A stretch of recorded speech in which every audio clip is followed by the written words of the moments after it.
E aí, tudo certo?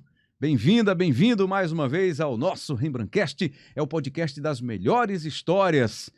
E cada dia mais chique, né? Luxo aqui pra gente, um luxo total, com todos os convidados e convidadas que nós recebemos aqui para bater um papo, para saber conhecer histórias, muitas histórias boas que a gente tem contado ao longo desses 2 anos. Estamos chegando a 2 anos de Rembrandtcast, que coisa boa. 50 episódios, olha só, é um número importante, expressivo, né? 50 episódios, 50 entrevistados, na verdade 53, que teve um dos episódios, não sei se você lembra, tivemos 3 entrevistados, né? Aqui num papo muito legal também do Rembrandtcast. Então é isso, 50 episódios, muito graças claro, aos nossos convidados e convidadas e a vocês que nos acompanham sempre aqui no Rembrandt TV, o nosso Rembrandtcast, o podcast das melhores histórias. Deixa eu fazer aqui um agradecimento muito especial à nossa Vagamundo, que veste Rembrandt Júnior no Rembrandtcast. Muito obrigado. Lojas Vagamundo, tá lá o perfil para você conferir todas as promoções, ofertas, muita qualidade, vestir e bater no peito, satisfeito com o que você está vestindo. Muito obrigado, Vagamundo! Vamos apresentar o nosso entrevistado de hoje, o convidado de hoje, é o jornalista, é escritor. Ele tentou ser jogador de futebol também, a gente vai saber se realmente tentou, se não tentou, por que não deu certo. Se deu certo, ninguém sabe, né? Álvaro Antônio Maia Moreira Filho. É um nome grande assim, né? Mas que todos conhecem e reconhecem o seu talento. Álvaro Filho! Que coisa boa tá você, de frente para você. Não é de frente com Gabi, é de frente com Álvaro Filho. Tudo bem, Alvin? Tudo bem, Rembrandt. Um prazer é meu, cara. Faz tempo, né, que a gente não se encontra. Faz muito tempo. Começamos juntos, eu como estagiário do Jornal do Comércio. Eu acho que eu trabalhava ainda em rádio, né? Porque no rádio eu não estagiei, eu já entrei para trabalhar, para ensinar, mas né? nós regulamos idade, né? Eu só queria deixar isso aqui mais ou menos... A barba branca... Entrega um pouquinho, né? Entrega um pouquinho, tá mais né? branca do que a minha. Quando eu deixo crescer, ainda tem uns pelinhos brancos, mas muita preocupação, menos do né? que a Muita sua. preocupação. Será mesmo? Vivendo na Europa, será que tem tanta preocupação assim? Tem coisa que preocupa, né, Rembrandt? Ultimamente tem mais coisa que preocupa do que despreocupa, né? Álvaro Filho, também professor, foi também o meu professor, né? Tive esse privilégio de ter sido seu aluno, olha que coisa boa. E eu de ter tido um grande aluno. Opa, já começamos bem, rasgamos bem uma seda. Mas olha, é verdade. Né? É verdade mesmo. É verdade mesmo. Não é... E é engraçado porque, como você falou, a gente meio que regula a idade, e eu tenho essa experiência de os alunos que entravam na faculdade um pouco mais experientes, de serem sempre excelentes alunos, né? Você não fugiu à regra. Mas também Haroldo Costa, sim, também foi aluno e também foi um excelente aluno. Engraçado é que mesmo a matéria-prima de vocês não sendo o texto, que era a aula que todo jornalista é o texto, mas vocês se preocupavam com outras coisas, porque eram pessoas do audiovisual, né? E às vezes a pessoa deixa de lado um pouco essa ferramenta, mas sempre foram bons alunos também com o texto, né? Isso para mim era impressionante. Às vezes você pega um aluno que é mais novinho, que parece que está mais fresco, mas o cara não tem a experiência e vocês realmente sempre seguiram, né? Tem outros alunos aí que chegaram um pouco mais maduro na faculdade e nunca decepcionaram, eu achei. Então eu fico feliz, porque quando chega lá a gente não tem trabalho, né, Rembrandt? Trabalho é só você conduzir ali, ó. O trabalho é não atrapalhar. Esse, não atrapalha, né? É feito um treinador que tem um grande jogador na mão, que às vezes ele não precisa estar gastando a cabeça dele para fazer o cara jogar bola. Então vocês... não decepcionaram e foi um prazer mesmo. Álvaro, e você se tornou jornalista, né? Foi a sua primeira opção? Eu quero ser jornalista, vou ganhar muito dinheiro com jornalismo. Ninguém fez essa promessa, né? Inclusive, quando eu ensinava jornalismo, eu dizia, pô, a gente faz meio que um voto de pobreza, né? Assim, não é tão radical, mas é uma procissão franciscana, né? Só falta de gente andar de chinelo, a gente anda, né? E em casa são 2 franciscanos, eu e minha mulher, né? Lá em casa lá na minha família tem a minha irmã, né? O PIB é baixíssimo. O PIB da família sempre foi muito baixo. Eu quis, no início, ser escritor, mas era uma profissão mais... menos possível. Como é que um escritor vive? Ninguém sabe, né? Então, assim, tinha a história de ser jornalista, de certa forma pagavam você para você escrever, né? E eu acho que minha carreira no jornalismo, ela foi um pouco mais levada por esse lado. Eu nunca ganhei um prêmio como jornalista. Eu nunca fui premiado como jornalista. Mas foi como escritor. Como escritor. O mais próximo que eu cheguei como jornalista foi um prêmio, e foi lá em Portugal, que é uma coisa muito curiosa, um prêmio nacional de crônica jornalística. Uhum. Mas a crônica está muito próxima. Eu comecei fazendo aquelas crônicas na Bola por Mato, Muito né? bom, No livro ali. Então, assim, muito legais. está muito mais próximo da literatura. Às vezes o torcedor escrevia para o jornal, mandava um e-mail e tal, e dizia: esse rapaz fala de tudo menos de futebol. E eu dizia, pô, A ideia era mais ou menos mas essa. tem muita gente que sabe. E assim, a gente chegou a trabalhar junto na televisão também, eu comentando os teus jogos. Eu nunca fui esse especialista, taticamente. Eu não sou, né, esse cara, né? O estudioso da tática do né? futebol. Mas eu consigo ver o futebol de uma forma holística, mais geral, mais humana. E eu acho que esse tipo de informação, às vezes, tem o seu público. Tem gente que se interessa um pouco. Então, no início, a pessoa que faz a Regina, lá, a direção da partida, estranhava. Mas depois que ele estava um pouco acostumado, eu me lembro que ele botava um take de uma lua, uma lua cheia, e dizia: fala da lua aí, Álvaro, não sei o quê. Um torcedor que estava com um negócio meio mais cômico na arquibancada. Fala desse cara aí e tal. E aí eu me virava naquilo. Um jogador que ia entrar arroz, eu me lembro, eu acho que esse jogo eu fiz contigo lá nos Aflitos, ia entrar arroz. Aí tu mesmo fizesse a brincadeira, né? Vai jogar o feijão com arroz. Então, assim, tinha essa brincadeira, que hoje até tem um espaço maior do que naquela época. Hoje em dia tem pessoas que trabalham com humor no futebol de uma forma muito mais normal, mais comum. Principalmente no digital, né? Principalmente no digital, né? Internet, essas coisas. Então, mas esse foi o precursor. Mas eu não me considero esse grande jornalista, sabe? Eu sei que as pessoas, às vezes, eu acho que confundiam um pouco, porque como eu escrevia num jornal, ou no impresso, depois fiz o bloco do torcedor durante um tempo, e como a pessoa lê e gosta do que está lendo, ela meio que pensa que aquilo ali é bom, que é bom jornalismo também, tá entendendo? É óbvio que eu tenho sempre os meus limites, chamados deontológicos, da profissão. De apurar, de não inventar mentira, que hoje em dia isso parece estar fora de moda em alguns parâmetros entre os influenciadores, né? Então, assim, de não expor uma intimidade de um personagem, né, do meio. Então, assim, obviamente eu respeitava isso. Mas no trâmite do jornalismo eu não me considero esse especialista todo, não, sabe? Tanto é que eu fiquei na universidade ensinando mais o estilo da redação, né? E apesar de ter trabalhado um tempo na televisão, quando a pessoa me perguntava, eu nunca dizia que tinha trabalhado na televisão, que era um homem da televisão, porque eu também achava que eu não era justo com quem era realmente esse cara full-time, como as outras pessoas que estão na televisão e sabem o processo desde o início da edição até aquela ponta. Então, eu sempre respeitei muito bem quem era dessa área, né?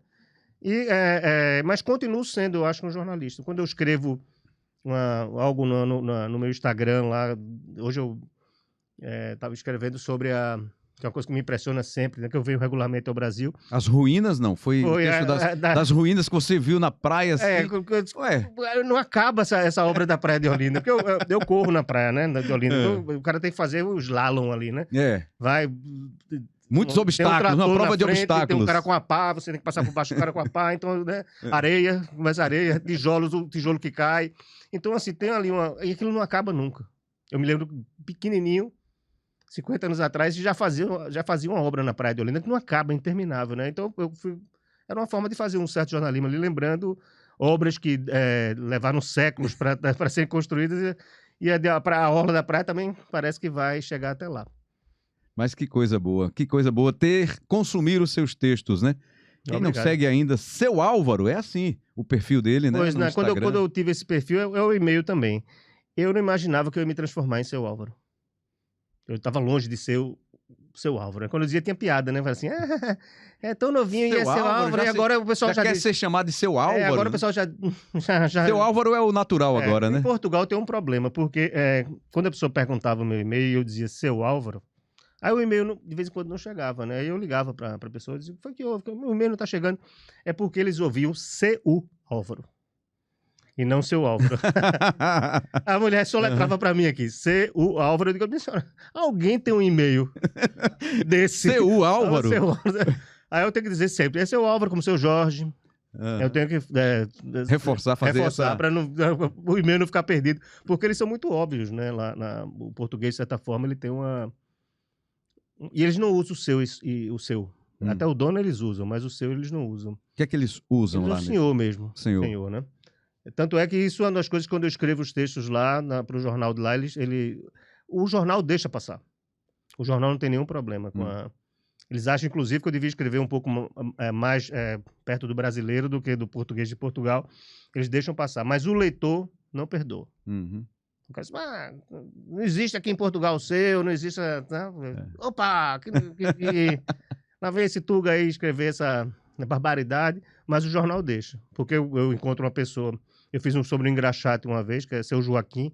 Se eu chamar ele de senhor Joaquim, ele deixa de ser aquele personagem humilde, aquele cara, né, que era o último lá engraxador, não é engraxate, o último engraxador do bairro, e é o cara que se curva nos seus pés, né? É uma profissão de reverência, né? Aquele cara que idoso, né, que está o tempo todo ali nos seus pés, e lustrando você o seu sapato, né? E eu achava isso bonito. Então, quando eu vou escrever sobre seu Álvaro, ou seu Joaquim, o senhor Joaquim, para nós, o senhor tem uma coisa muito mais de se tratar não com tanta intimidade, ou alguém que tem uma certa autoridade. O seu Álvaro, o seu Joaquim, humaniza um pouco mais, né? Traz um pouco mais aqui para uma proximidade, né? Proximidade, né? O Dona lá também não é próximo. Não, né? O Dona Maria é um negócio mais... né? Se Dona Maria, não é. A Dona Maria é um negócio mais imponente. A Dona Maria é uma figura lá, né? Vamos trazer mais curiosidades de Portugal, porque você mora lá há quase 10 anos, né? Isso. Você está em Portugal. Mas antes de você sair do Recife, de Pernambuco, né? De Olinda, Recife, para Portugal, então você foi estagiário no JC, você trabalhou no Diário, na Folha de Pernambuco... Você trabalhou no G1, que na época não era G1. Era PE 360. PE 360 graus, que foi a implantação, né? Foi. Do digital, do portal digital da Globo em Pernambuco. E ali era muito engraçado, você falou do digital, e eu me lembro que nós tínhamos informação para dar um furo, né? Jornalístico, e não podíamos dar, porque a televisão tinha que dar primeiro. A indicação coisa, era essa, né? E aí, só publica depois que a televisão... E o Rodrigo Carreiro, que era o meu editor do portal, ele dizia, Álvaro, aqui é o seguinte, não é aquela história, não é a cauda que abana o cachorro. Não é? E eu perdi vários furos jornalísticos, que eu tinha lá informação de contratação de jogadores. Tinha lá os seus contatos que chegavam primeiro para você. E aí não podia. Tinha que esperar vir o Globo Esporte ou o NETV na época. Né? É meio frustrante, né? Assim, você depois fica sem querer procurar tanta informação. Se alguém é que vai dar essa informação primeiro. Mas é um retrato de uma época. Hoje é diferente. Hoje em dia é diferente. Né? Hoje em dia a pessoa cita o digital para confirmar a contratação, né? Mas naquela época era assim, né? Então eu comecei no PE 360 e foi a cobertura que eu fiz a conversa da gente, que foi uma cobertura da Olimpíada de Atenas. 2004, né? E eu fiz um blog, chamava-se Graças a Zeus. Que depois Zeus você... Virou um livro de crônicas. E eu fui, e era essa cobertura mais irônica, né? Porque quem escolhia o que era para ser motivo da cobertura eram os internautas, que chamavam naquela época, né? Tinha uma pequena pesquisa, né? Que hoje é muito popular, mas a pessoa diz, amanhã eu faço isso. Aí o cara escolhia. A maioria das vezes era para acompanhar os brasileiros pernambucanos. Eram os pernambucanos, na verdade. Né? Mas tinha dia que não tinha muita coisa e os caras me mandavam para fazer beisebol ou esgrima. Né? Essas coisas que não é muito popular aqui. Né? E não era para falar do esporte em si, não. Né? Era para fazer um contexto daquele esporte ali. E de como é que aquilo funciona na Olimpíada, né? Então, mas assim, eu me lembro que o Brasil não tinha ganho um ouro em algumas Olimpíadas e foi o ano que Scheidt, o velejador, ganhou. Robert Scheidt. E foi muito curioso porque a gente ele foi fazer a prova dele, você fica em terra, né? Você fica E o cara tá lá dentro, né? Aí- Alto mar e... E quando ele chegou, e eu andava, naquela época o telefone não tinha uma qualidade de imagem, não, eu andava com a câmera, etc. E quando ele chegou, não sei porquê, ele veio se aproximando da imprensa e ele para exatamente na minha frente.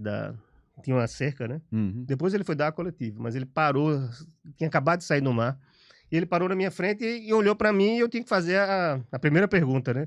E eu não estava ali para aquela seriedade, né? Tanto é que o texto é shite ser brasileiro. É shite ser brasileiro, foi o texto, né? Uhum. Mas eu fiz a pergunta, eu disse, e aí, por que fazia 2 Olimpíadas que o Brasil não ganhava um ouro? Eu disse, você não acha que agora vai ter uma distensão para os outros atletas? Que era aquele peso, quem vai tirar o ouro do Brasil, com a sua medalha não vai gerar uma distensão. Distensão de distensionar, de quebrar aquela... De relaxar o cara para poder ter os outros. Aí ele falou sobre isso. E foi a chamada nacional, depois foi a resposta dele. Que sensacional. Que ele deu, né? Mas foi uma coisa de improviso. Uhum. Porque ele veio, todo mundo ficou aglomerado, não tinha nem como eu sair, né? Eu fiquei com a câmera assim, filmando ele assim e tal, e ele esperou a pergunta e eu disparei a pergunta que veio na minha cabeça, porque eu estava achando essa questão de você ver o desporto de uma forma mais... O esporte de uma forma mais holística, né? Eu estava achando que tinha uma coisa psicológica ali. Sim, sim. Chegava na hora e o cara disse, precisa desse ouro, o Brasil precisa de ouro, tá todo mundo sofrendo, é um país que todo mundo pobre, não sei o que, precisa, e o cara não consegue. Quando a pressão é grande, o cara falha, né? E isso acontecia também nos esportes coletivos, né? Demorou para o Brasil ganhar medalha em naquela futebol. época, naquela Olimpíada, acho que ganhou também no vôlei. O Brasil acho que ganhou as 4. Aconteceu com a menina que era o grande... Parecia que ia ser o ouro certo, que era a do twist carpado, a ginasta, e ela falhou. Ela errou. Acho que foi o ano da Daiane ali. Foi o ano da Daiane, né? Que era o nosso ouro certo, né? Com o brasileirinho que ela fazia, né? Isso. E eu fui cobrir a medalha de ouro, que a medalha de ouro não saiu, né? Então, eu tinha essa relação da questão do psicológico também ali. Então, eu sempre tentei ver a cobertura por esse caminho. Eu comecei na Folha, Rembrandt, foi engraçado, porque a Folha não existia. Eu inaugurei a Folha de Pernambuco, o jornal, e por não existir, a Folha não tinha um cargo de subeditor, o editor só tinha um editor, e eu fui pela Folha para a Copa do Mundo da França, como estagiário. Uma loucura, porque eu vendi uns anúncios. 98, 1998. Eu consegui me patrocinar para ir. A Folha tinha 3 meses de vida. Eu estava lá com um funcionário, fui lá, um correspondente fazendo... Fui como estagiário. Aí quando eu voltei, me formei. E na mesma época abriu a vaga de subeditor. Então eu nunca fui contratado como repórter. Eu comecei de estagiário para subeditor, porque o jornal ficou meio assim, o cara cobriu a Copa do Mundo e aí? Vou fazer o cara repórter, vou botar logo o cara, salário melhorzinho para ele aqui, né? Não vou dizer, nunca foi o grande coisa, o salário nunca foi o forte da Folha. Então assim, mas assim, o cara tá se formando, né? Era o local onde eu podia... Mas foi... E a partir daí, eu só vim ser repórter depois. Assim, mas eu considero ruim, eu queria ter sido repórter. Ter vivido essa experiência também, né? Eu tinha 2 anos como estagiário, né? Ali, cobrindo o dia a dia dos clubes, né? Mas eu queria ter passado mais tempo, sabe? Eu achei que... Comecei muito novo, eu tinha 25 anos. Eu me formei tarde, tinha 26 anos, sei lá, quando eu fui ser subeditor.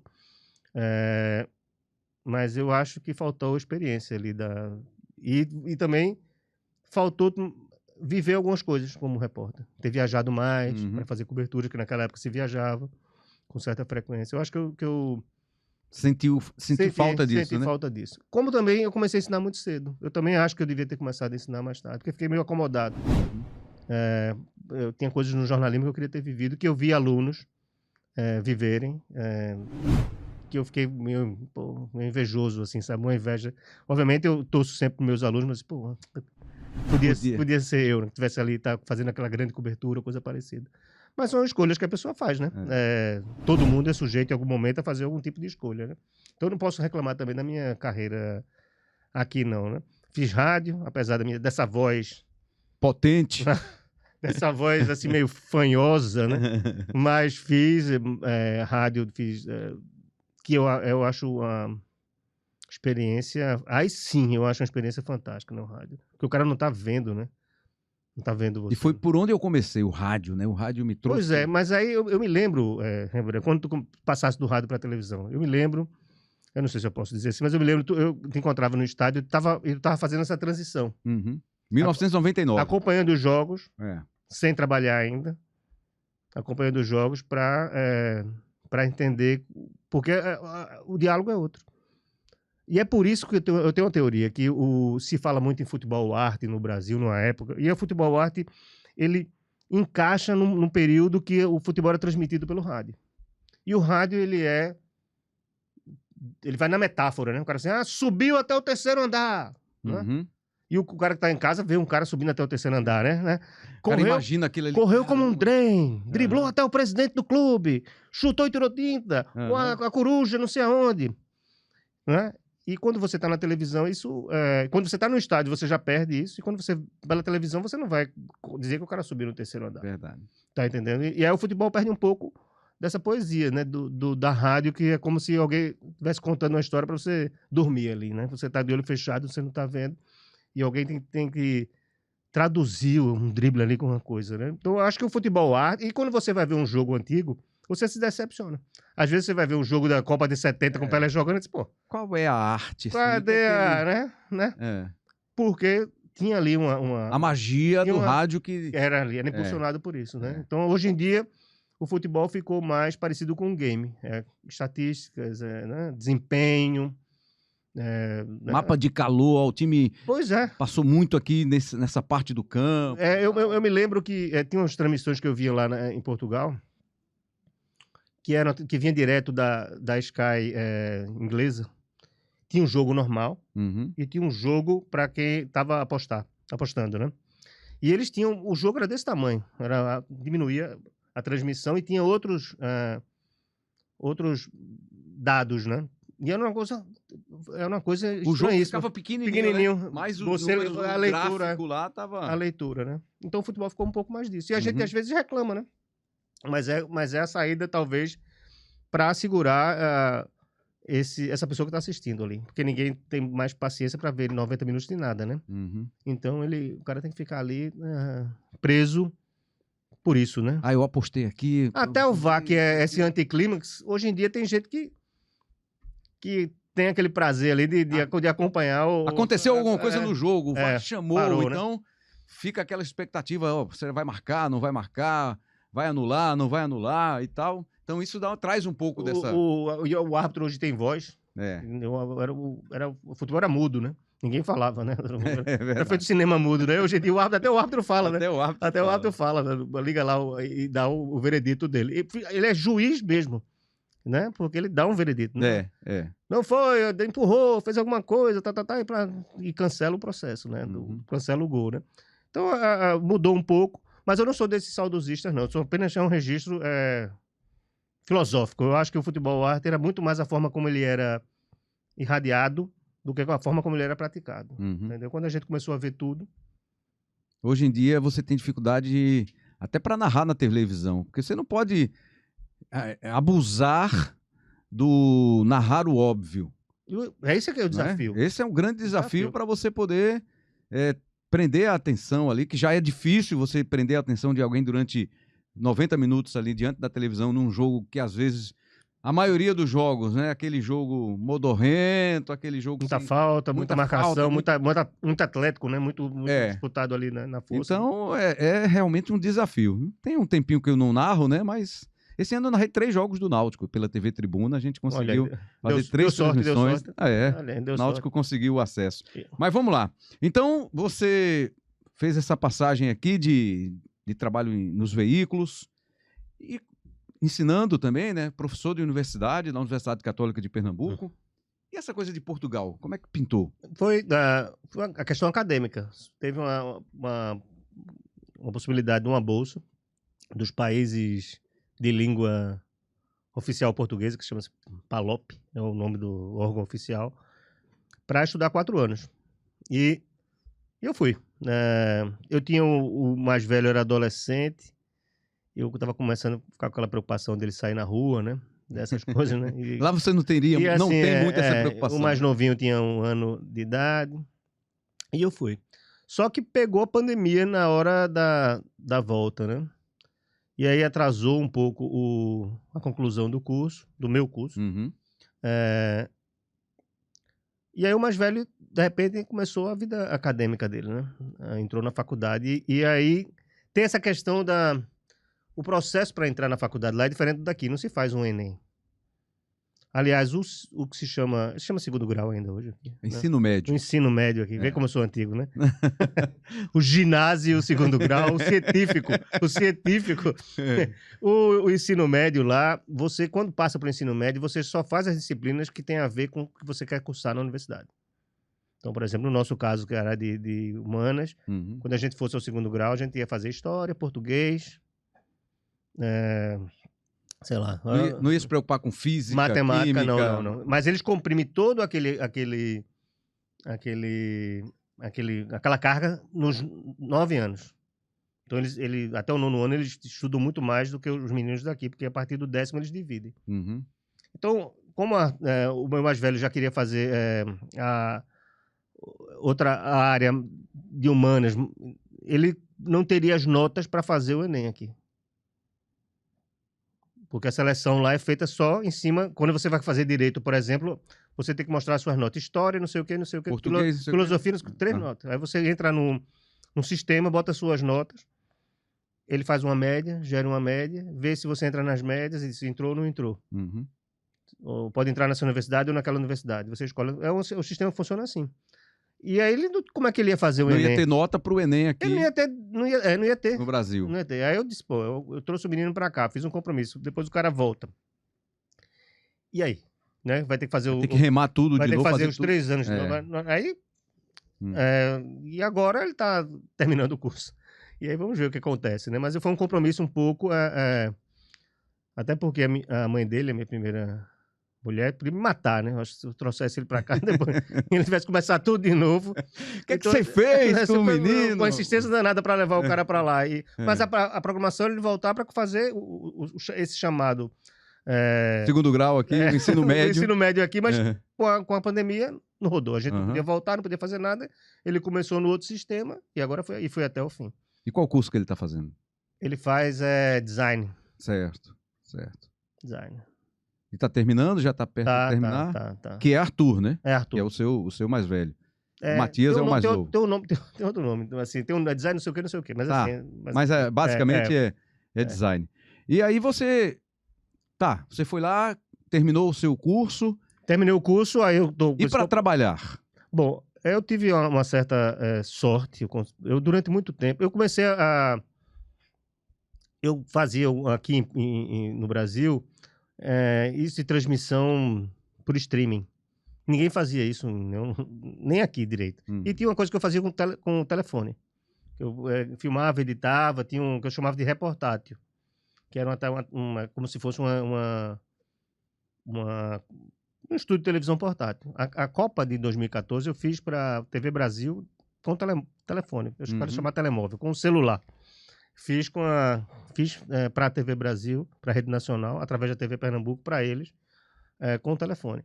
Então eu levei essa tecnologia para lá. Meu primeiro contato com o jornalismo lá foi uma empresa que chamava Global Media, chama-se ainda, Global Media, que tinha o Diário de Notícias, o Jornal de Notícias, com 2 jornais grandes lá, e vários correspondentes. E eles me contrataram para ensinar os jornalistas dele a fazer essa edição no vídeo. Mas você foi lá, apresentou, ou alguém descobriu que você fazia isso? Eu fiz um curso de verão com um professor brasileiro que mora nos Estados Unidos. E aí tinha que fazer um projeto no final. Era um curso de novas mídias. O meu projeto foi um projeto que eu já fazia. Sim. E ele ficou... Porque o meu projeto ele foi falar numa palestra, ele falou, quando acabou já tinha um vídeo editado dele. E eu mandei para ele, pelo WhatsApp, e ele ficou meio assim, né? Aí ele falou no Facebook, que era a rede social à época, 2016, desse projeto. E aí eu fui procurado. Tinha uma pessoa, um jornalista desse meio, da Globo Media, que estava fazendo esse curso também, que falou para não sei o quê, e a pessoa me chamou. E eu passei 1 ano viajando em Portugal, de norte a sul, dando esse treinamento a esses jornalistas. Levavam um kit, era um telefone, um microfone na época com fio, né? Não era esse microfone hoje em dia, com fio, era um pequeno tripé, e a gente ensinava, eles juntavam os correspondentes, por exemplo, eu ia para o Porto, aí o cara via um cara de Vila Real, de Famalicão, Braga, não sei o que, os correspondentes do jornal. Aí dava uma turma de 5, no outro dia dava uma pessoa de... descia um pouco, Coimbra, aí fazia não sei o que, não sei o que, não sei o que, e aí fazia, né? E dava aos repórteres locais também. E quando acabou esse giro, depois de um ano, aí eles perguntaram se eu não queria continuar, mas ainda muito com vídeo lá, né? Porque eles achavam que o português que eu escrevia podia ofender aos leitores locais, né? O português do Brasil. Né? Vamos evitar, né? Problemas aqui aí pro jornal. Eu fazia isso, né? E eu andei com essa fazendo isso, até que trabalhei para um colega seu, um rapaz que é comentador da RTP, ele comenta os jogos da seleção portuguesa, o comentarista oficial. Quem é o comentarista hoje oficial da seleção brasileira? Hoje na Globo eles têm... Quem é o Galvão Bueno do comentário? Quem é hoje? Rapaz, é o Júnior, que é o mais experiente, Júnior. Então seria esse cara, né? Que até hoje, aliás, o podcast que eu faço lá, o próximo sobre futebol, com esse comentador. Com esse Antônio Tadei, com esse comentador. E aí depois o jornal, a minha diretora nesse jornal que eu trabalhava, fundou um jornal online, que é a Mensagem de Lisboa, e me chamou e disse, agora você vai escrever. Porque a comunidade brasileira é muito grande, representa, eu acho que 20% de quem mora, da população de Lisboa. 20%? Então ela queria essa fatia, né? Ela queria esse sotaque. Uhum. E aí eu fui escrever. Foi 5 anos que eu escrevo. Mas durante muito tempo, Rembrandt, eu fui o único brasileiro na redação de um jornal em Portugal. Não havia esse espaço. Hoje em dia, por essa resistência, né? Por esse receio de que o público não aceitasse. Não aceitasse, né? Mas a gente pode fazer um exercício contrário, né? Quem é o jornalista português que trabalha na redação brasileira, né? É verdade. Eu, de vez em quando, faço isso. Hoje em dia, o que é que aconteceu? Eles criaram uma célula, você tem um jornal público e tem um público.br. Aí tem 5 jornalistas brasileiros que trabalham para a comunidade brasileira. Você tem o Diário de Notícias, dn.br. Você tem então, tem jornalistas, mas estão meio num setor ali mais para o público. Mas esses jornais usam muito o conteúdo porque a gente tem muito engajamento brasileiro. Então, eles dão uma puxada e, geralmente, nesses 2 jornais, as notícias mais lidas quando acaba o ano são que refletem a comunidade brasileira, porque é lida aqui. A gente está falando de uma população de 10 milhões em Portugal e uma população de 220 milhões de brasileiros que vão ler, né? Então, quando alguma coisa acontece, os meus textos mais lidos um dos textos mais lidos da Mensagem quase sempre são meus, porque é quando cai na rede da comunidade brasileira. E Álvaro, essa experiência de morar em Portugal, né? Hoje a gente ainda vê muitas pessoas com esse sonho, né? Preciso sair daqui, vou para a Europa, e Portugal é o caminho, até por questão do idioma, que seria mais próximo. E como é que é essa experiência de viver em Portugal? Você está há quase 10 anos e acho que com muita propriedade para falar sobre essa experiência. Já foi possível, sabe, Rembrandt? Eu não aconselho hoje em dia ninguém, não. Por alguns motivos, né? Você pode primeiro ter um motivo econômico, né? Aqui no Brasil, eu noto muito isso, não se tem ideia que a Europa está em guerra. Né? Não é a Ucrânia que está em guerra com a Rússia. A Europa está em guerra porque a distância de Lisboa a Kiev é a mesma daqui para São Paulo. A guerra está perto, né? Não está perto dos padrões dele, mas a guerra está muito perto, né? Então a guerra fez com que as coisas aumentassem de preço absurdamente. Porque a Ucrânia é meio que o Brasil, nessa questão agrária, é meio que o Brasil da Europa. É quem produz o trigo, quem produz não sei o quê, não sei o quê, não sei o quê. Que era levado de navio, que não pode ser mais porque os russos derrubam o navio. Então, tudo que é a base de trigo, pão, macarrão, ou carnes... Valores nas alturas. Lá para cima. Né? Os peixes que eles consomem bastante, bacalhau e salmão, por exemplo. A sardinha é menos complexa, mas esses são peixes frios. Então, os seguros dos navios aumentaram bastante, porque o navio circula na costa russa ali. Então, o seguro que tem que pagar. Uma área de Então, perigo. mas tá caro aqui também. Esse preço também foi para lá. Então, assim, não, já foi um país que era mais barato. A cotação também, quando eu cheguei lá, um euro eram R$3. Hoje é 6 e alguma coisa. Não é? Então, assim, você já achava as coisas baratas porque tinha essa cotação, né? Então, assim, economicamente, você não é mais a mesma coisa. Morar em Lisboa, morar em qualquer cidade portuguesa, mas especialmente em Lisboa, é muito caro. Muito caro mesmo. Raramente uma pessoa mora sozinho no apartamento. Às vezes Raramente. tem que compartilhar a habitação, né? Tem que compartilhar, né? Raramente. Um quarto, que é o que se costuma morar, não é estudante, não. Um profissional que trabalha, geralmente o apartamento que eles chamam T3 tem 3 quartos, e a pessoa mora nesse quarto. Esse quarto custa, em média, €600. Aí você faz 6 vezes 6... 36, só R$3.600 por mês. Já de largada, você já tem que pensar nisso. E o salário mínimo é €800, €850. Ou seja, você ganha €850 para pagar 600 de aluguel, de renda, como eles chamam. Então, assim, a matemática não fecha. No meu caso, o que foi que aconteceu? Eu aluguei meu apartamento durante a pandemia, então eu pago um aluguel. Você pegou num período de baixa. Fantasma, assim. Eu ia acabar o contrato agora em 2026. Eram 5 anos de contrato. E o rapaz já passou o prazo dele me informar e o contrato foi renovado. Com o valor antigo. Automaticamente, né? Tem um reajuste pela inflação. Mais 5 anos de contrato. Mas tem também a questão da xenofobia, que aumentou bastante, porque está toda a Europa, com exceção da Espanha, dominada pela extrema-direita. E, ao contrário daqui, o vilão lá é o estrangeiro, é o imigrante.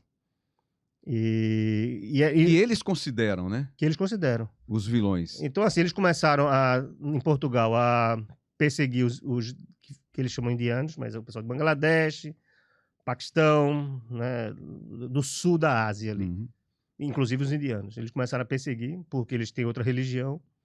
Muitos deles não falam português. Começou naquele... E os brasileiros... Quando eu falava isso com alguns brasileiros, não, mas eles só estão preocupados com isso. Mas vai chegar na gente. Pode ter sido. E atualmente chegou. Por quê? Nós somos um outro tipo de problema para ele, porque nós disputamos o mercado de trabalho. Tem um jornalista que está trabalhando no jornal. Tem um cara que fechou uma pastelaria para abrir uma loja de açaí. Tem um empresário que chega lá, fecha um restaurante para botar um restaurante de comida brasileira. E isso vai gerando um constrangimento cultural e econômico para eles lá. Então, eles querem meio que disputar esse mercado. Então, assim, eu não acho que é o melhor momento, entendeu? Principalmente se você tem filhos. Porque os filhos estão sempre mais expostos, né? Recentemente, um menino, na escola, foi pego por outros 2 meninos de 11 anos, prenderam o dedo dele na porta e arrancaram os 2 dedos dele. Né? Passei 4 dias deprimido com essa história. Toda vez que meu filho de 11 anos chegava da escola, eu contava os dedos dele. Os 11 dedos para ver se estava tudo lá, tá entendendo? Mas eu tive que tirar ele de uma escola por causa disso. Colocar em outra. Porque criaram um grupo no WhatsApp, que era a cara dele cortada e entrava dentro do cesto do lixo. Os amiguinhos dele, e era assim, precisamos varrer Portugal, vamos varrer Portugal. Eu fui na escola falar e o cara disse, sabe como é, a menina é assim mesmo. Isso é brincadeira. É assim mesmo. Aí quando ele disse, a gente não vai fazer nada. Se você quiser, você vai na polícia e dá queixa dos pais e tal. Eu achei uma atitude radical. Talvez devesse fazer isso. Mas eu tenho até receio nesse tempo... De represália. De chegar lá e ouvir do policial isso. E aí ele entrou em férias e a gente botou em outra escola e tá percebendo ali o que tá acontecendo. Então, assim, não é o melhor momento, entendeu? Eu sempre digo o seguinte, quando me perguntam, eu escrevo sobre isso, tem crônicas e coisas de trabalhos, livros de ficção publicados. Eu disse, olha, é o nosso país irmão. Mas família o cara briga também, né? O Natal tá aí, a gente vai de algumas brigas, né? E a gente encontra tem essas coisas, né? Tem aumento de tensão. Mas eu acho que um dia vai voltar à regularidade, quando essa moda passar, porque isso é uma moda. Tem gente que se aproveita disso. O cara não detesta o brasileiro, detesta o estrangeiro, mas ele talvez tenha algum interesse em aderir a essa moda, nem que seja para não ser visto no processo. Agora, assim, eu tenho grandes amigos portugueses, que me tratam muito bem e torcem por mim e perguntam pelos meus filhos. Eu não posso também generalizar nesse sentido. Grandes mesmo, assim. Eu nunca sofri nada, sofro indiretamente, não é pouco com meu filho, mas comigo nunca sofri nada, porque eu tenho condições de responder. Quando o cara engrossa comigo, eu engrosso. Devolve na mesma também. Ou quer dizer que não está me entendendo, e se eu chamar você disso, você não vai entender, não? Então, se entende, a gente fala a mesma língua, né? De vez em quando eu tem que dar uma engrossada, né? E quando você engrossa, eles parecem que estão esperando essa engrossada, sabe? Estão esperando para que você... Se ele não reagir, a gente... Não, mas eu acho que tem isso. Eu acho que eles gostam, inclusive, que mas também tem uma coisa que do português ele é muito rústico. Então, às vezes, você interpreta isso como sendo uma grosseria, nem sempre é. Eles não são muito bons de uma piada sutil. Eles fazem uma piada ali... mais grossa, mais... E eu acho que isso acontece em outros lugares também. Mas como a gente entende o idioma, que a gente fala o mesmo idioma, você leva... Se o cara faz isso na Alemanha, pode passar, né? Você passou, né? Mesmo se você fala inglês, o cara fala isso na Inglaterra, você pode não entender da mesma forma, acha que é diferente, né? Ou na França, passa. Mas em português, o cara entende. Então não acho que é um bom momento, não. Acusa-se o golpe, né? É uma experiência boa. Foi uma experiência boa. Tem sido uma experiência boa. Mas eu acho que essa não é um bom momento, sabe? Minha mãe costuma dizer assim, tem hora na vida que você nem compra nem vende. Eu acho que essa é a hora, sabe? Assim, segura um pouquinho. Se quer experimentar alguma coisa na Europa, ainda é a Espanha. Ainda é o país que ainda tem um respeito, mas mesmo assim, não é risco zero. Não vai pensando não vai pensar que não vai ouvir. Agora, para passear, como você está consumindo, o cara vai lhe tratar com, sabe? Sabendo que daqui a pouco você vai embora, né? Não vai disputar o mercado de trabalho com ele, não vai... Porque eles têm essa fantasia, né, de achar que vai entrar um filho do imigrante e o meu filho vai ficar fora da escola, o imigrante a mulher imigrante vai ter filho, né, no hospital público e a minha mulher não vai ter leito para ela. A minha mãe vai ficar doente e não vai ter quarto porque tá a mãe do Bangladesh, do cara do Bangladesh. Então eles têm essa... Quando quem tem estatísticas aí, quando quem segura a aposentadoria do português... São os trabalhadores imigrantes que seguram, né? Quem segura o sistema de segurança e de hospitalar e tal, porque o imigrante vai muito menos. O imigrante às vezes está num trabalho que sabe que se faltar aquele dia vai perder o dia, então ele vai trabalhar meio doente, ele usa muito pouco o sistema de saúde, né? Às vezes não sabe nem que tem direito. Porque quando ele veio lá de Bangladesh não tinha essa mesma cultura, e o cara vai trabalhar ali e acha que não tem direito. Que isso de licença médica, baixa médica, que eles chamam lá, não tem essa história. Então, não é o momento, entendeu? Eu não gostaria de estar dizendo isso, que parece cuspir no prato que comeu, mas eu peguei um tempo muito bom. Agora, continua um país seguro. É impressionante. Eu acho que... Você não se preocupa em chegar em casa de madrugada? Olha, meu filho sai... Eu nunca liguei. Vou perder meu sono porque... Não. Nunca nem... Então, assim... E eu acho que, comparando com outros, ainda é mais seguro, sabe? Eu acho que é mais seguro que a Itália, eu acho que é mais seguro que a Espanha. Eu acho que ele é impressionante essa segurança lá, sabe? Eu não sei como eles conseguiram esse padrão, mas tem. Se você der bobeira, alguém pode roubar sua carteira num lugar muito cheio. Tem alguns bairros que são mais manhosos. Alguém só esperando um descuido ali para... Os carteiristas, que eles chamam.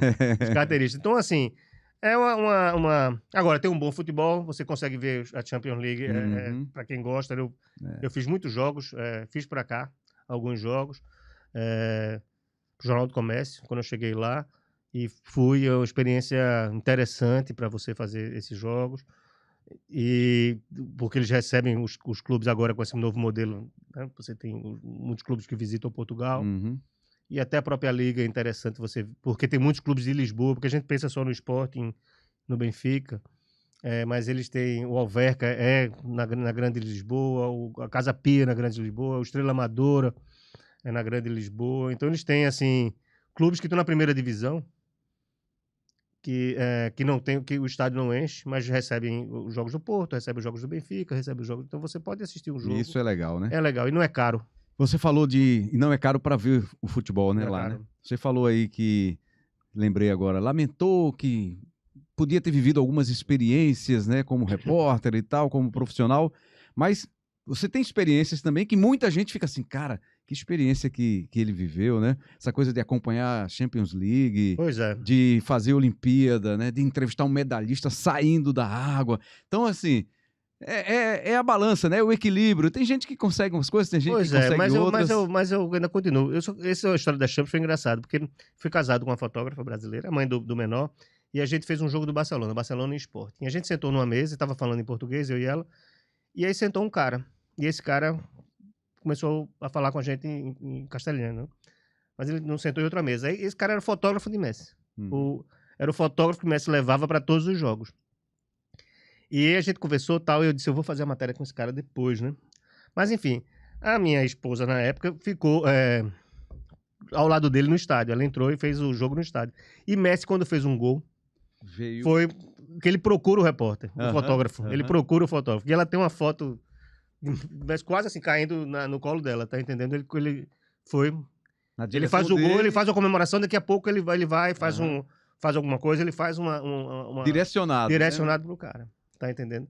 Foi uma experiência interessante. A gente conversou, ele era um argentino que morava em Barcelona, na época ele tinha 26 anos, e era o menino que andava lá com Messi. Outra coisa também, a celebridade lá é muito mais acessível, ou seja, esse meu colega que é o grande jornalista, ele vai trabalhar de metrô. Ele pega o metrô para ir pro jogo, tá entendendo? Então, se você quiser conversar com um cara, você vai batendo um papo ali ele tal, vai né? tomar um café na frente da casa dele, ele não anda não é? E isso acontece com músico, com político, Então, assim, eu entrevistei muitos artistas lá, Wagner Moura, sei lá, que você, para chegar aqui no cara, é mais complexo. Né? Mas o cara tá lá meio disponível, meio assim, de bobeira, e você chega pra conversar com o cara. Isso é muito bom lá porque eles não têm essa cultura um pouco da celebridade, de preservar o cara. Aqui você tá cercado de assessores, de acontece às vezes assim, o cara fica só no canto lá. Deixou o cara lá, o cara fica lá, quando não sabe onde botar a mão. Aí você chega lá, vai conversar com o cara. E aí, pô, aí o cara tá... Acontece, eu vou muito a evento de escritores, eu já tomei café com o Rui Castro, café mesmo assim, porque o cara tava só, ninguém chegou. Assim. E aí tá... E fui conversar com o cara, e com Nobel, etc., na mesma mesa, né, escritores assim, acontece, os caras estão meio solto lá, o Itamar Vieira, que é muito badalado, uma vez pediu licença para sentar na mesa. Então, o cara ganhou o prêmio Leia, eu disse... Senta aí, cara. Aí a gente começa a conversar, né? Como foi o papo com Wagner Moura? Rolou o quê? Não, mas faz tempo. Ele foi um festival que a gente, nessa pequena empresa de vídeo que a gente via, a gente cobriu um festival chamado Le Fest. E ele... lá em Lisboa. E eu acho que ele um filme que ele dirigiu. Eu não me lembro muito bem. Um vídeo que ele era o diretor, ele foi lançar esse... E ele chegou, a gente tem um vídeo dele, que ele tinha que passar por a gente, ele gravou esse vídeo com a gente. E depois que aconteceu isso, teve a projeção, aí enquanto ele não falava, ele ficou lá junto. Não era uma entrevista programada. Tá. Aí eu aproveitei, vou né? aproveitar O cara tá aqui do oportunidade, lado. Mas ele é muito simples, né? Um cara muito... E não era essa celebridade. Isso foi antes dele ir ainda aos Estados Unidos, passar essa grande temporada dele lá nos Estados Unidos. Mas foi um cara que estava lá. E teve agora, recentemente, eu tenho certeza que se eu fosse lá encontrá-lo, eu ia... conseguir bater esse papo com ele, né? Álvaro, tempo corre, né? Você tem vários livros publicados. São 10, Rembrandt. São 10 no total, né? Aqui eu não publiquei aquele não. Não, deixa eu só tirar isso aqui, porque esse aqui eu trouxe pelo seguinte. Tu vai fazer essa pergunta para mim? Né? Não, esse é um livro de Joel Pontes, Palavras Luso-Brasileiras do Futebol. Isso aqui, eu vou te dizer, foi um presente... É um manual, feito comprado no sebo por Jô Mazzarolo. Olha aí. Que foi... Ela estava em algum lugar e viu isso aqui e levou para mim lá na TV. Encontrei isso aqui, legal, achei que você podia ter interesse. São palavras assim, o que significam em Portugal, né? E no Brasil, as palavras ABC é um clube de futebol de Natal do Brasil. Certo. Alugar o meio de campo, amaciar, Amador, América. Não é só de português de Portugal. Não é só de português. Ok. Tem muita coisa aqui. Aí eu trouxe, eu digo, não, como você também é um cara do futebol... Pois eu escrevi futebol. Para mim foi o mais difícil. escrever, nesse site que eu trabalhei com Uhum. o Tadé, o Antônio Tadé, eu tinha que fazer alguns resumos dos jogos. E é difícil. Você não usar chute, por exemplo, que é uma palavra. Eles não usam chute, usam remate. Não é arremate, é remate. Remate. Remate. Rematou ao golo. Ao golo, não é Ao gol, é golo, é golo. golo, Golo é a trave. E também é o Não, gol. Não, golo, a trave eles chamam. É uma coisa muito antiga aqui. Daqui a pouco eu vou me lembrar. É como a gente chama aqui também. Não é meta, não. O gramado É relvado. o relvado, né? A chuteira é bota. A camisa é Camisola. a camisola. A camisola. Uhum. Você já tem sotaque português? Lá Não, você conversa? eu escrevo. Não, mas eu entendo, né? Assim, é impressionante. Eu não, nem o pequenininho que tá lá há quase 10 anos tem. Mas eu tenho expressões. Uhum. Tipo? Tipo se calhar, que é uma coisa que a gente usa pouco aqui. Se calhar, pois, eu acho que eu uso bastante. Ora, pois ou só pois? Só pois. Aqui, pra chamar de banheiro, eu tenho que... Casa de banho. Tenho que me lembrar.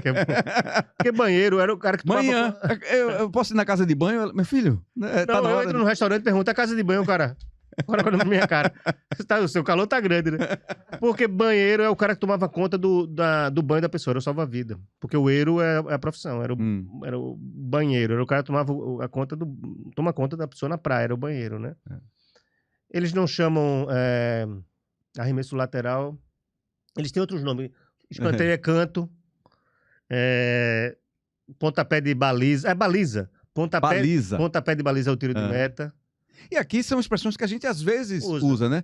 Ó, chutou aí na baliza e tal. Baliza. Guarda-redes. Eles têm a diferença goleiro, entre trave, né? E barra. Barra é o travessão e trave é o que tá do lado. Certo. Eles têm essa diferença. Então, assim, quando eu botei a bola na trave, o cara dizia, não foi na trave, não. Foi na barra. Tá entendendo? Eles têm, né? Aí as posições são... O volante é o trinco, eles chamam, né? Médio é o meio-campista. Defesa, né? Pega aí do e eles vão andando a... Puxa aí os seus livros. Mas assim, a transmissão, Rembrandt, é muito diferente da nossa. É diferente, né? É diferente da nossa. A nossa tem mais tem gente que não grita gol. mais... Tem gente que não grita gol. né? Tem pudor de gritar gol. E às vezes eu ficava pensando que não era gol. A bola entrava e ninguém gritava gol e... Será? Agora com o VAR é pior ainda, né? Porque eu ficava esperando. Agora tem que esperar esse cara mais, sabe, né? Que eu não sei, né? Que ele viu que eu não sei. Então, o adepto, a torcida organizada é claque, a claque. Mas eles conhecem a nossa expressão. Eles fazem isso por sacanagem. Assim, porque eles sabem muito mais da nossa cultura. Eles sabem muito mais da nossa cultura, sabem muito mais da cultura africana do que a gente sabe, né? A gente pensa que a África, eles têm uma relação, então eles conhecem os músicos, nossos músicos todinho, conhecem nossos atores. Vem muita novela, né, brasileira. Já assistiram mais, né? Mas assim, porque eles agora têm uma dramaturgia própria lá, interessante, mas tem muitos atores lá vivendo em Portugal, mas só fazem papel de brasileiro. Eles reclamam muito isso, porque quando eles querem fazer um papel de português, não conseguem. Mas eles conseguem imitar o nosso sotaque muito bem. Eu não sei se você já viu um português imitando um brasileiro, é impressionantemente. Porque a gente, quando quer imitar um português, parece coisa que tá fazendo uma anedota, né? Uma piada, né? Eba, né? Vai onde vais, gajo? Não sei o quê, né? Não sai. Mas quando ele imita... Um brasileiro, eles geralmente imitam um carioca. Sabe? Carioca, né? Tudo bem. Sabe? Mas e eles sabem, eles aprendem isso, eles dizem que é para não ser assaltado quando vê o Brasil. Já chega aqui assim, descolado, né, meu irmão? Meu irmão? O cara faz a coisa pra si de segurança. E você vê, o Ricardo Pereira, que é um ator português, que de vez em quando faz novelas aqui no Brasil, né? E ele faz papel...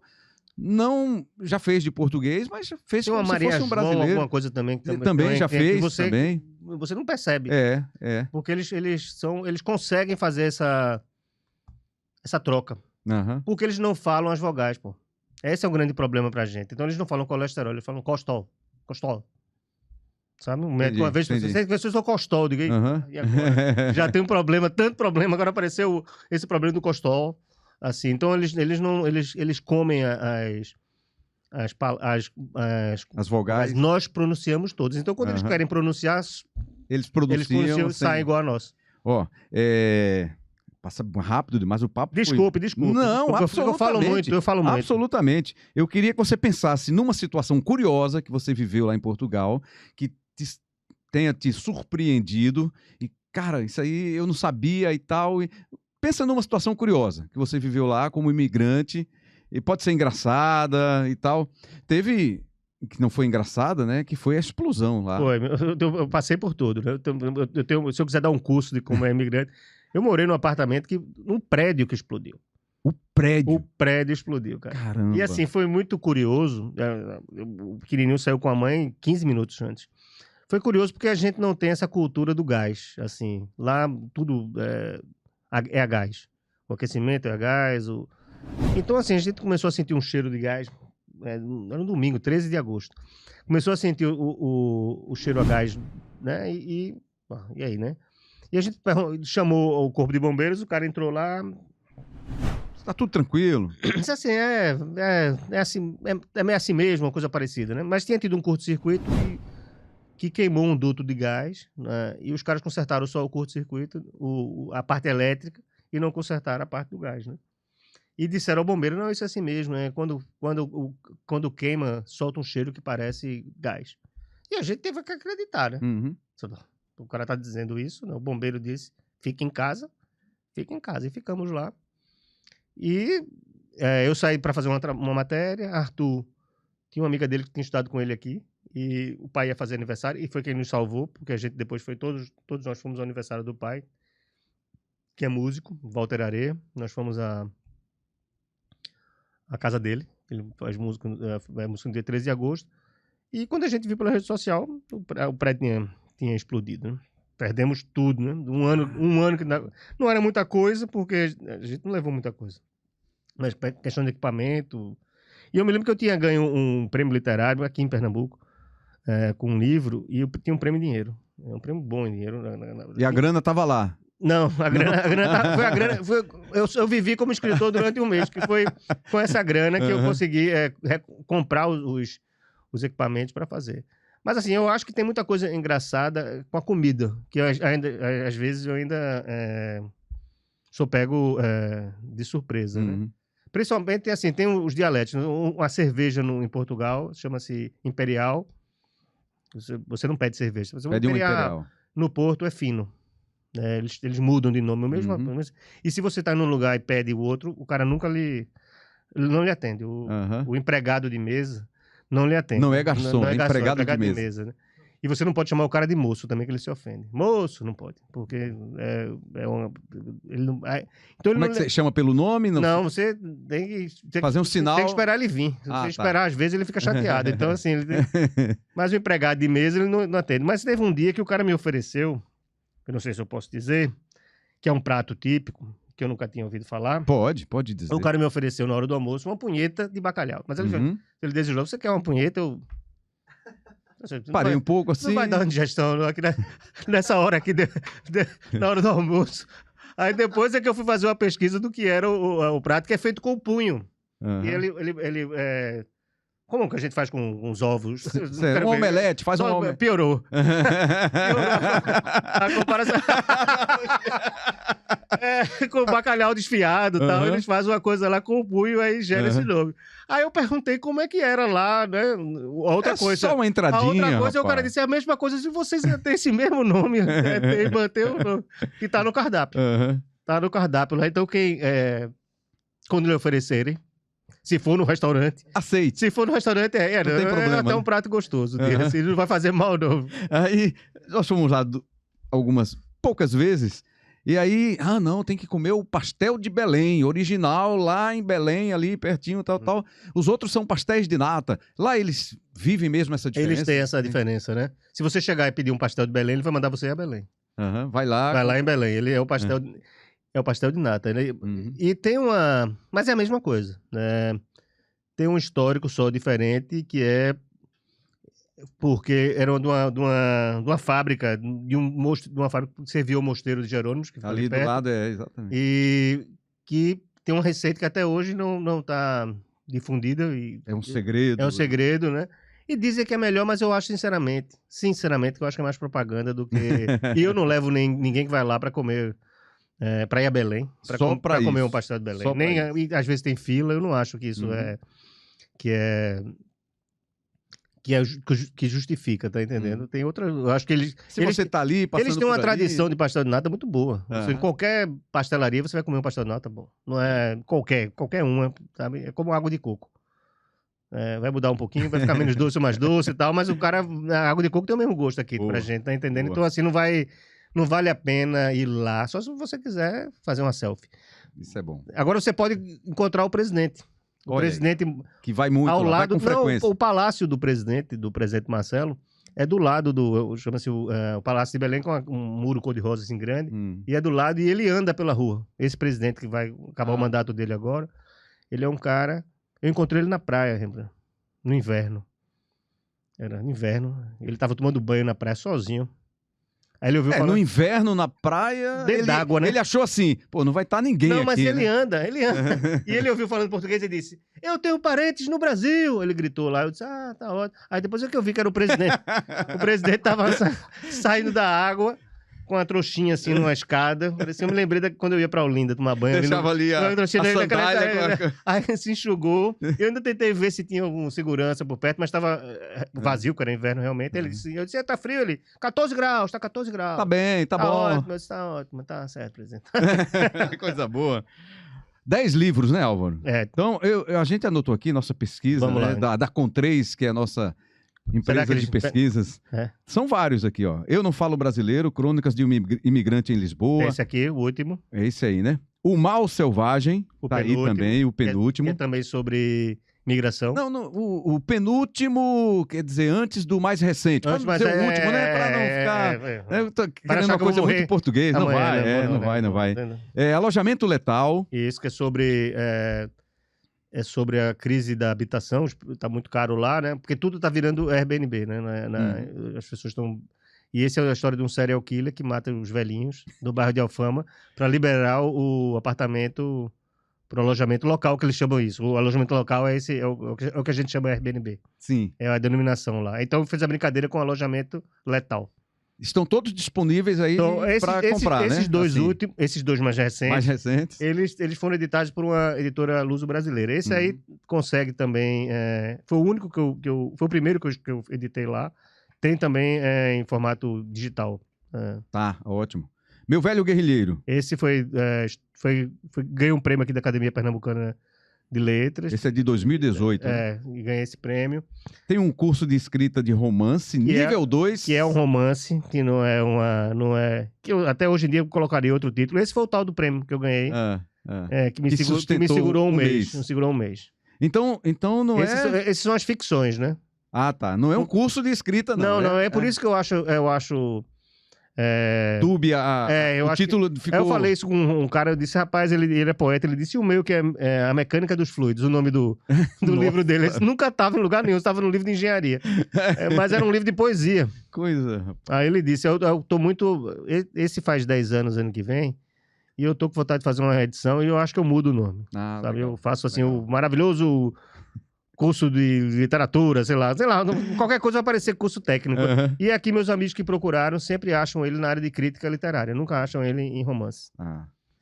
O Diário de Viagem do Senhor A. Esse foi um livro engraçado, porque ele foi escrito no Facebook. Em 2013, eu fiz uma viagem de lua de mel, acho que é por isso que o casamento já começou, né?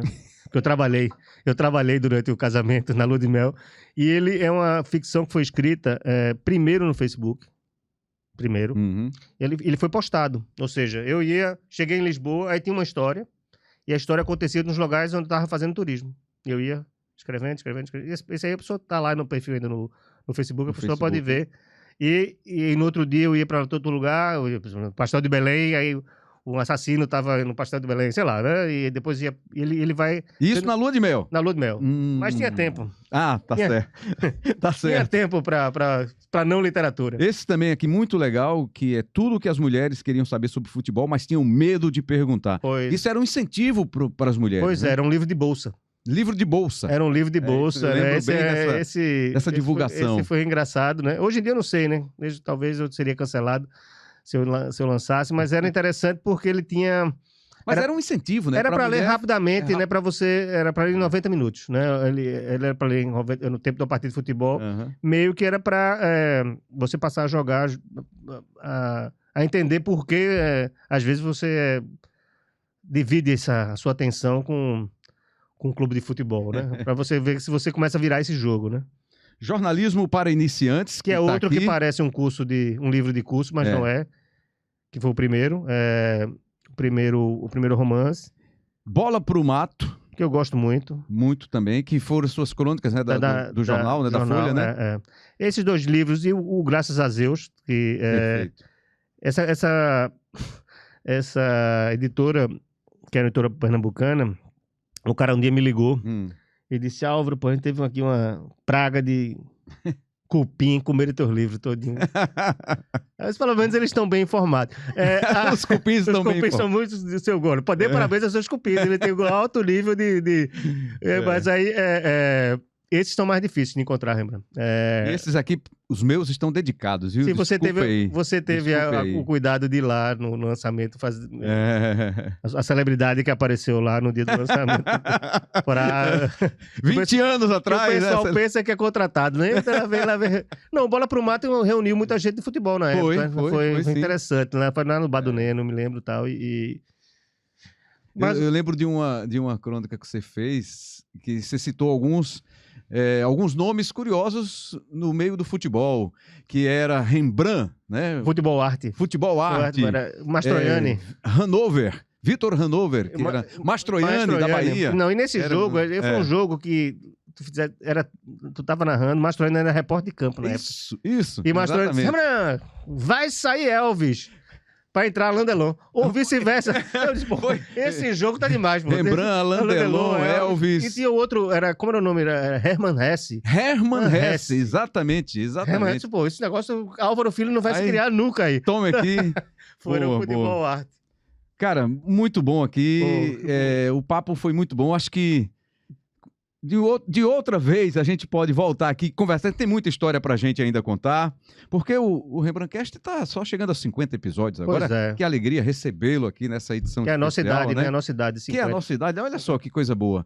E num futuro próximo, eu tava ouvindo um podcast recentemente, aí o cara dizendo, eu não quero que demore tanto não, mas o cara disse, não, pô, a gente estourou quando chegou a 500 episódios. Não, tem que estourar antes, meu amigo, tem que estourar antes de 500 episódios. 500 eu já quero estar voando muito aí com muitos episódios. Mas o formato é interessante, né, Bran? E é coloquial aqui a conversa, né? Eu acho não tem nada isso, amarrado, não se segue uma ordem, a gente vai lembrando e vai interagindo.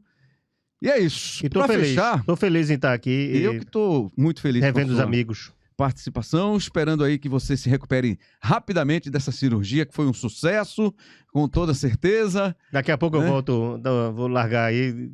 Isso foi jogando futebol, Foi jogando com mais novo. O... Que aí disse, em bom português, Tás boa é velho, pai. Quando aconteceu... Olha, disse, ainda ouvi essa. Ainda ouvi essa. E hoje em dia ele se arrepende. Ele disse, eu não sabia que era tão grave.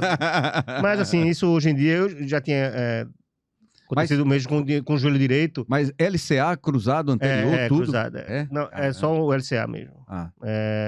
Mas volto rápido. O médico disse que agora no carnaval já posso dar uns pulinhos. Então tá bom, graças a Deus, que bom.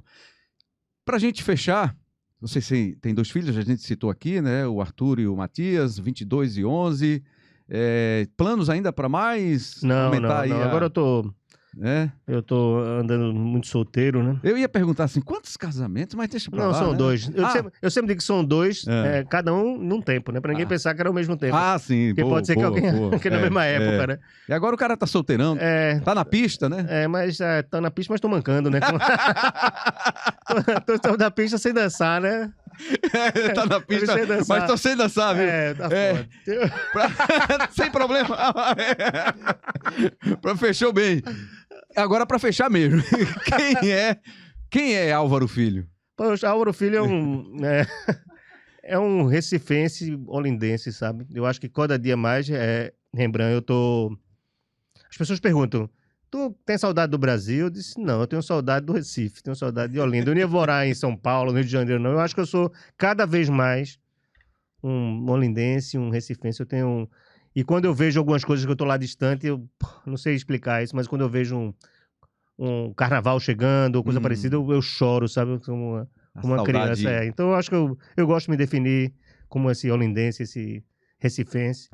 para mim não há muita diferença entre as duas cidades, não. Eu gosto de ser parte disso. Boa, maravilha. Falou. Você chegou numa fase boa aqui que o podcast, né, graças a Deus, crescendo. A gente Olha. tem até brinde para quem Olha, visita aqui, para os menino. nossos convidados da Vagamundo, né? Essa loja pernambucana, essa Olha aí. camisaria pernambucana. Olha aí, tá Né, vendo? que isso é muito legal, que nos atende, que nos veste. E os nossos convidados agora estão. Pois olha, levando- eu não é missa de corpo presente não, mas eu usei muito. Ah, que coisa Quando boa. eu gostava muito aqui, usava. Não, acho que não tem em Lisboa, mas eu usava bastante lá. Mas obrigado. Agora pode abrir para Posso você ver mesmo? que de repente, se não der, dá tempo, você ainda está no Brasil, você Sem ainda está trocar, no é? Recife, está em Olinda, pode Não vou trocar. trocar não, vai dar. Não, calma, mas se não der, não tem problema. Eita. Qualidade é o que não Eita, falta. eita. Olha aí, que coisa boa. Vou lá. Então, você é quem manda. Valeu, Deixa eu Álvaro ver como é Filho. que fica aqui. Fica bem demais, rapaz. Pois eu vou mandar Tá uma chique. foto. Vou mandar uma foto de Lisboa. Vestido aqui. Usando de Agora vagamundo, você né? vai ter que colocar aqui, viu? Vamos usar, vamos usar, vamos Tá usar. certo? Você Vamos... pode criar esse quadro aí. É. Usei a camisa da Vagamundo e registrei no meu Insta lá. Bote. Gente, Álvaro, obrigado Valeu, mais cara, uma vez, valeu, cara. pô. Foi bom demais. Foi boa E, conversa. eu passei um tempo, rapaz, sem notícias suas. Assim. Sabia que você estava em Portugal, mas, cara, nunca mais eu vi nada de Álvaro, não li nada e tal. Tava com saudade disso. E, de repente, pintou no Instagram e disse, caramba. Pois é. Aí digo, não, agora vou estar mais de perto, vou ver as suas outras publicações que eu ainda não vi, que tem algumas. Tem uma que ficou, que eu não achei, uma terceira que... Acho que foi a de Zeus. Eu acho Graças que foi... a Deus. É. Graças a Zeus. Mas, enfim, O Cupim leu. o Cupim... Você não leu, mas o Cupim. Mas as outras eu vou adquirir para a gente completar a coleção. Obrigado mesmo. Obrigado, Rembrandt. Tá? Planos, então, de voltar para o Brasil em breve, né? Pois é. Voltar pois é. para o Eu não Recife vou- e Olinda. Né?